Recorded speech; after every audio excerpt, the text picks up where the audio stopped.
মামা একটু হাই করে দাও। হ্যালো এভরিওয়ান, কেমন আছো সবাই? আশা করি সবাই খুব ভালো আছো। চলো শুরু করি আজকের ভিডিওটা। আজ যাচ্ছি মেজো মামা বাড়ি। তার আগে যারা যারা আমার চ্যানেলে নতুন আছো, এখনো পর্যন্ত আমার চ্যানেলটাকে সাবস্ক্রাইব করোনি, তারা প্লিজ আমার চ্যানেলটাকে সাবস্ক্রাইব করে দিও। এই দেখো, কথা বলতে বলতে মামাও চলে এসেছে টোটো নিয়ে। টোটোতে উঠে পড়লাম আমি, মা, বাবা, আর সাথে যাবে বড় মামা আর বড় মামি। আমাদের বাড়ি থেকে মামা বাড়ির রাস্তা টোটোতে 3 থেকে 4 মিনিট। এই যে পৌঁছে গেছি মামা বাড়ি।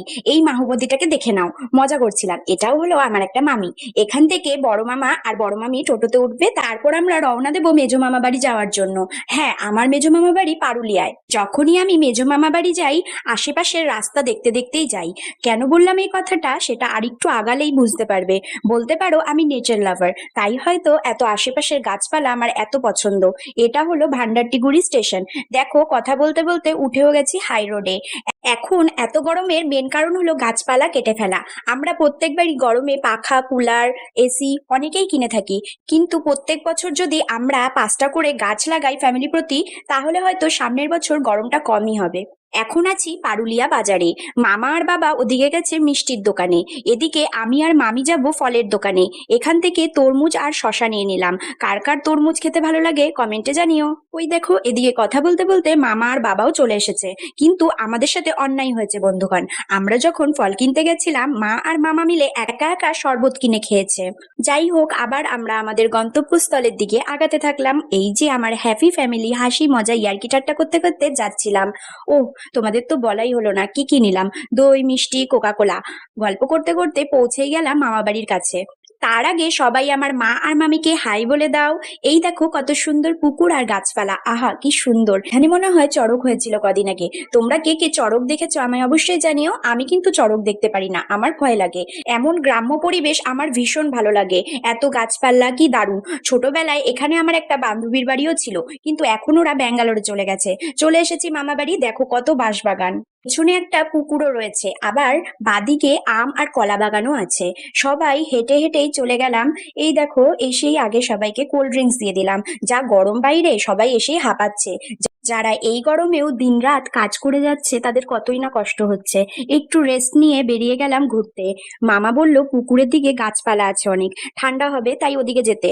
এই যে আমি আর আমার ভাই মিলে বেরিয়ে গেলাম। এই যে বাইরে রান্না হচ্ছে, দিদা আর মামি মিলে রান্না করছে। আমরা যাব এখন পুকুরের দিকে। এই যে আমি আর আমার ভাই মিলে যাচ্ছিলাম। পৌঁছেই দেখি কি ঠাটা পড়া রোদ, কোথায় ছাওয়া। এই যে মামা বললো এত ছায়া রয়েছে।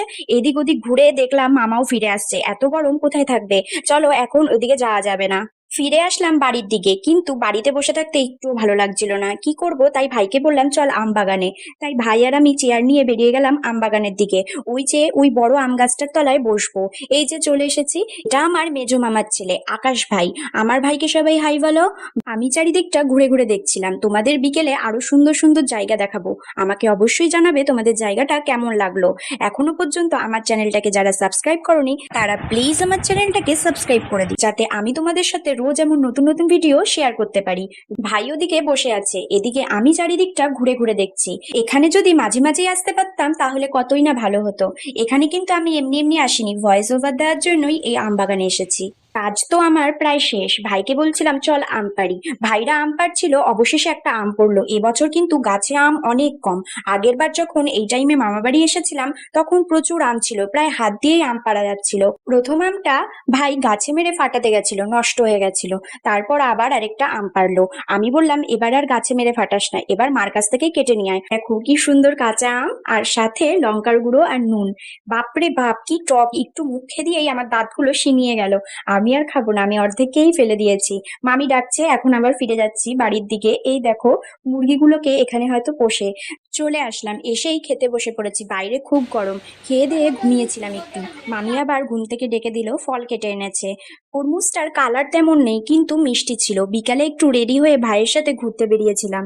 দুপুরে তো আর এসেও রোদের জন্য থাকতে পারিনি, এত গরম ছিল যে তখন বাড়ি ফিরতে হয়েছে। আর একটু পরেই বাড়ি ফিরে যাব, তাই ঘুরেই নি। আজ তো আর চারিদিকটা ঘুরে দেখানো হলো না, পরে আবার যখন আসবো তখন নিশ্চয়ই পুরোটা দেখাবো। এই যে দুই সাইডে পুকুর, মাঝখানে রাস্তাটা, কি সুন্দর লাগছে না জায়গাটা। চলো ওই সাইডেও একটা আম বাগান রয়েছে, ওখান থেকে ঘুরে আসি। আমার তো এমন গ্রাম্য পরিবেশ খুব ভালো লাগে, তোমাদের কাদের কিরকম লাগে আমাকে অবশ্যই কমেন্টে জানিও। চলো ঘুরে আসি, পেছনে একটা আম বাগান আছে, ওই আম বাগানটাই যাই। এই দেখো কি সুন্দর গাছে কাঁঠালগুলো ছোট্ট ছোট্ট। চলো সামনের দিকে ঘুরে আসি। দেখেছো তো আম বাগান প্রায় খালি, তার মানে এইবার ফলন বেশি হয়নি, আমের দাম এবার প্রচুর বাড়বে। চলো বাড়ির দিকে যাই, এবার ফেরার সময় হয়ে গেছে। সন্ধ্যা হয়ে গেছে, টোটো ধরবো এবার। আমি টোটো ধরে বাড়ি যাই, ততক্ষণে তোমরা আমার চ্যানেলটাকে লাইক শেয়ার সাবস্ক্রাইব করে দিও। Thanks for watching guys.